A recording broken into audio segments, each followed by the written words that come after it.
और जब वो ध्यान में रहते थे, पार्वती ने क्वेश्चन किया कि आप क्या करते रहते हैं, किसमें मग्न रहते हैं, मुझे भी बताइए। कहीं ये बताने की चीज नहीं है, कहीं नहीं बताना पड़ेगा।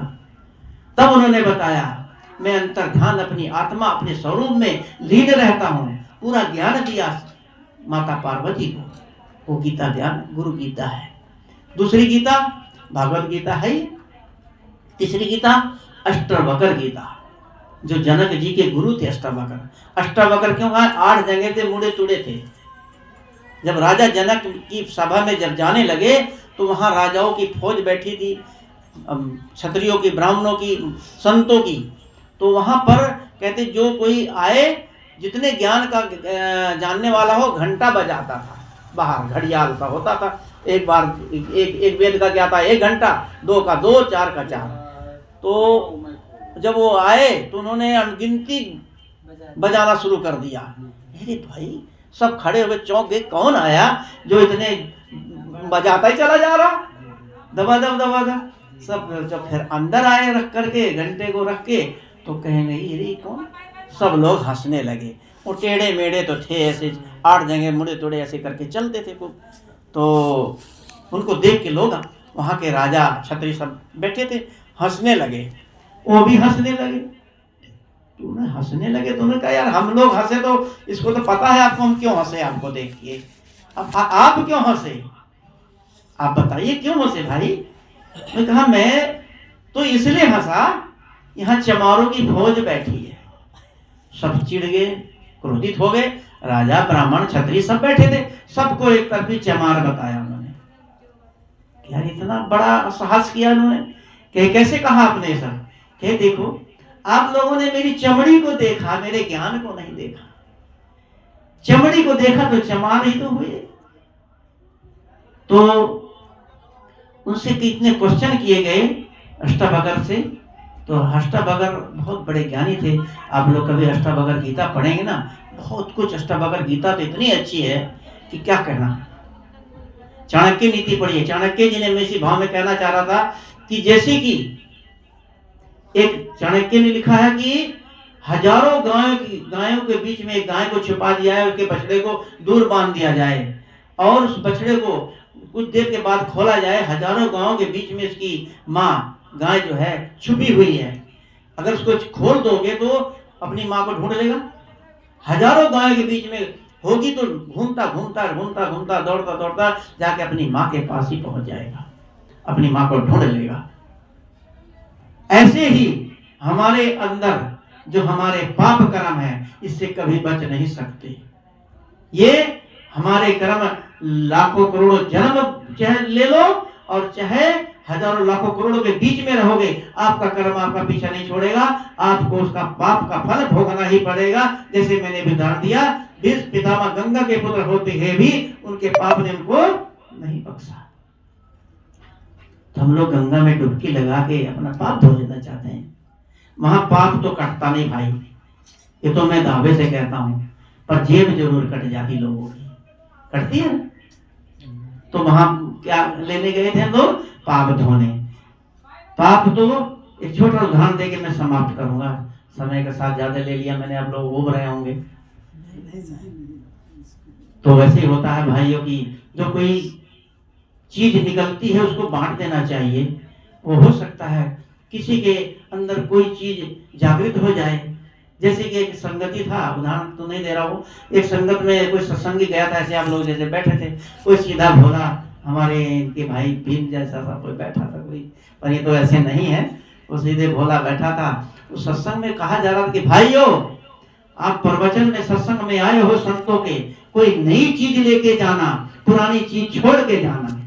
सुना ही होगा आप लोगों ने, तो कहने की जरूरत नहीं कि उसे सोचे यार क्या लेके जाऊं, क्या छोड़ के जाऊं नई चीज। जब चलने लगा तो दरवाजे के पास खड़ा सोचने लगा, यार जब संतों की बात तो माननी चाहिए, मेरे जूता पुराना हो गया है, इसको छोड़ देता हूँ, कोई नया जूता ले लेता हूँ। तो भाई ऐसा तो नहीं करना है।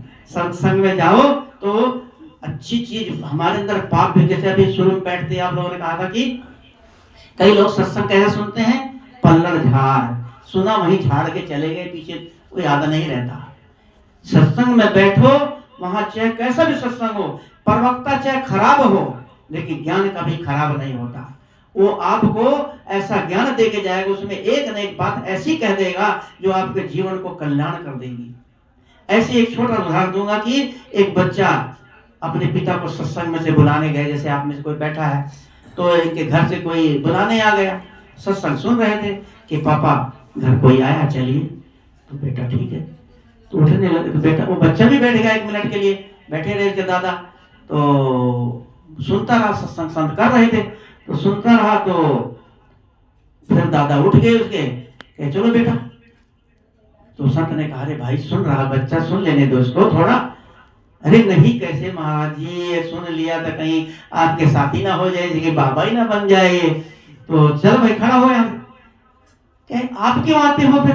कहे मैं, मेरे पे तो पलस्तर हो रहा है, मैं तो पल्लर झाड़ सत्संग सुनता हूँ, यही सुना यही झाड़ देता हूँ, मैं ऐसा नहीं होऊंगा मैं।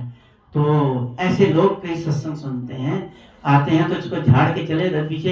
क्या याद रखना, ये तो बेकार की बात है। डॉक्टर साहब ने तो भाई मूर्ति का खंडन कर दिया, राम का खंडन कर दिया, सब चीज खंडन कर रहे हैं। तभी तो कभी पंथियों से कितने लोग घृणा करते हैं कि कभी पंथी तो मूर्ति को नहीं मानते, मूर्ति को मानते हैं। भाई ने कहा राम को मानते हैं, पर आप कौन से राम को मानते बताइए? राम तो बैठे नहीं ना, हनुमान जी बैठे, उनकी आत्मा तो है, उनकी शक्ति है, हनुमान जी की शक्ति है। तो शक्ति कहाँ होती? आत्मा में। तो आत्मा ही तो परमात्मा है। राम आपकी आत्मा है, अपनी आत्मा को मानो। हमें अपने पे लोग नहीं कृपा करते, दूसरों पर कृपा करते हैं।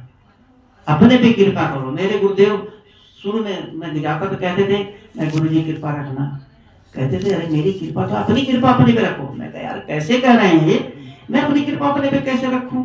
सोचता था, लेकिन आज एहसास होता है वास्तव में हमें अपने पे कृपा कहाँ कर रहे हैं? झूठ बोल रहे हैं, चोरी कर रहे हैं, निंदा चुगली कर रहे हैं, दूसरों का बुरा चाहते हैं।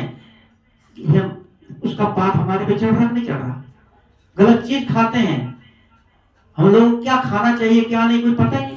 लोग सुबह उठते ही गुटखा भर लेते हैं, कितने लोग नाश्ता दारू ठेके पे चले जाते, दारू पीते हैं, सुबह उठते ही क्या क्या खा लेते हैं। क्या यही चीज इंसान के लिए बना है? लोग अंडा तो एक कहते साग सब्जी है, शाकाहारी है, अंडा खाना चाहिए। कौन से पेड़ में लगता है भाई अंडा? शाकाहारी कैसे हुआ वो? मैं तो सबसे गंदा अंडा, कच्चे अंडे को फोड़ो तो देख नहीं सकोगे, उसको खाना चाहिए। आदमी के लिए ये चीजें नहीं बनी है। ये मांस जो बना है जानवर के लिए बना है। जो जानवर जीभ से पानी पीता है वो मीट खाता है, जो जीभ से चाट के पीता है पानी, जो जीभ मुंह से पीता है वो मांस नहीं खाता है। गाय भैंस चाट के नहीं पानी पीते, मुंह से पीते। क्या मीट मांस खाते हैं? तो मनुष्यता का हम चोला देखने में तो मनुष्य लग रहे हैं, पर हम मनुष्य वाला जीवन कहाँ जी रहे हैं। इसलिए हमें मनुष्यता का जीवन जीना चाहिए और इसी में संतों के बताए हुए मार्गों पर चलना चाहिए। हर समय अपने का निरीक्षण, अपने पे ध्यान देना चाहिए। यह हर आदमी मुक्ति चाहता है, कौन नहीं मुक्ति चाहता? सभी अपनी मुक्ति चाहते हैं, सभी को कल्याण चाहिए, लेकिन मुक्त रूपी गुरु चाहिए। एक गुरु होता है, एक सदगुरु होता है। हमें सदगुरु की तलाश करनी चाहिए। गुरु तो बहुत मिल जाते हैं, लेकिन पूर्ण सदगुरु कोई एक ही होता है। सदगुरु के ज्ञान कोई बच्चे से भी मिल जाता है, ज्ञान तो किसी से मिल सकता है, लेकिन सदगुरु जो होता है एक मार्ग लखाने वाला, मुक्ति कल्याण का काम वो एक सदगुरु कराता है। कहे संत संत सब बड़े अपनी अपनी ठोर, संत विवेकी पारखी ते मातृ की मोर।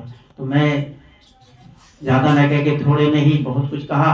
तो भाइयों, अगर कहीं मेरे से कोई गलती हो गई हो, उसके लिए मैं क्षमा याचना करता हूँ, क्षमा का पात्र हूँ। और जो भी आपको अच्छा लगे उसको ग्रहण करें। एक भी बात इनमें से ग्रहण कर लेंगे, हो सकता है हमारे जीवन का मार्ग खुल जाए। हमें कुछ सीखना चाहिए, जीवन बीत जाता है सीखते सीखते, ज्ञान की कोई सीमा नहीं होती। इसलिए मैं इन शब्दों के साथ अपनी वाणी को विराम देता हूँ। बोलिए सद्गुरुदेव की।